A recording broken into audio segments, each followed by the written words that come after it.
Hi everyone, আসসালামু আলাইকুম।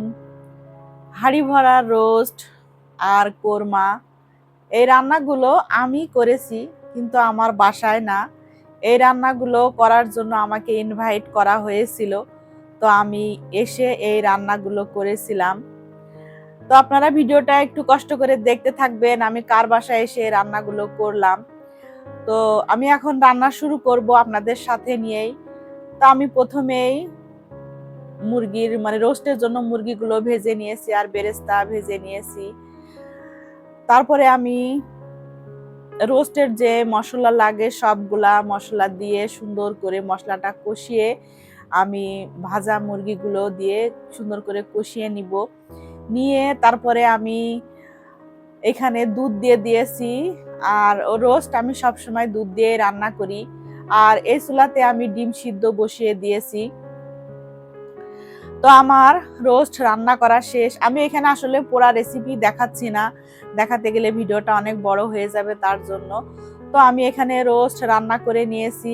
আর এই যে সুন্দর একটা রান্নাঘরের সাথে এত সুন্দর ডেকোরেশন করা, এই ডেকোরেশনটা একমাত্র অনির বাসায় গেলেই দেখা যায়। আর অনি আমাকে ইনভাইট করেছে রান্না করার জন্য। তো অনির বাসায় কিছু গেস্ট আসবে, এই জন্য আমাকে সে রোস্ট আর কোরমা রান্না করার জন্য ইনভাইট করেছে।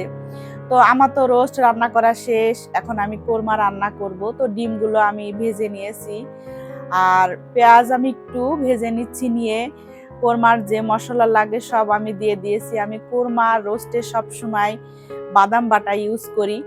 তো এখানে আমি সেম সব মশলা দিয়ে বাদাম বাটা দিয়ে মশলাটা সুন্দর করে কষিয়ে তারপরে ডিমগুলো দিয়ে ডিমও আমি একটু কষিয়ে নিচ্ছি।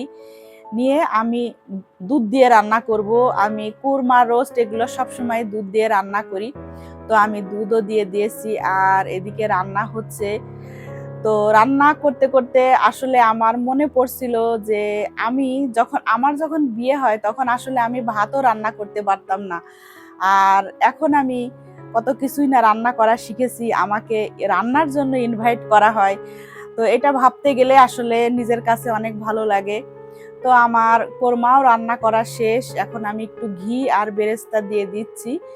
দিয়ে আমি নামিয়ে ফেলেছি। এখানে আমি রোস্টের মধ্যে একটু ঝোল রেখেছি, যেহেতু আমি রাতে রান্না করেছি, পরের দিন গেস্ট আসবে ওদের জন্য। তো আমি একটু ঝোলঝোলই রেখেছি কুরমা রোস্টে। আর অনেকে বললাম যে গেস্ট আসার আগে এই ঝোলটা শুকাই ফেলার জন্য। তো অনির গেস্ট এসে তারা চলেও গিয়েছে, আমরা আবার একটু পরে গিয়েছিলাম যে দেখি যে ওর গেস্ট নাই, তারা চলে গিয়েছে। তো অনিও অনেক কিছু রান্না করেছিল। অনি গরু মাংস করেছিল, তারপরে চিংড়ি মাছ করেছিল, বেগুন ভাজি করেছিল, ডাল করেছিল, আর রোস্ট আর কুরমা তো আমি করেছিলাম। তো আমরা গেলাম, যাওয়ার পরে তো একসাথে বসে খাওয়া দাওয়া করলাম। অনিও অনেক সুন্দর রান্না করা শিখে গিয়েছে। আর অনি যে আমাকে ডাকে, সে আমাকে অনেক আদর করে ভালোবেসে যে এই যে তুলে তুলে এইভাবে খাওয়ায় না, এটা আমার কাছে খুব ভালো লাগে। যে মানে ও আমার মেয়ের মতোই আমাকে ভালোবেসে এত আদর করে আমাকে এইভাবে তুলে তুলে খাওয়ায়, এই জিনিসটা আমার খুব ভালো লাগে। রান্না কেমন হয়েছিল কমেন্টস করে জানাবে।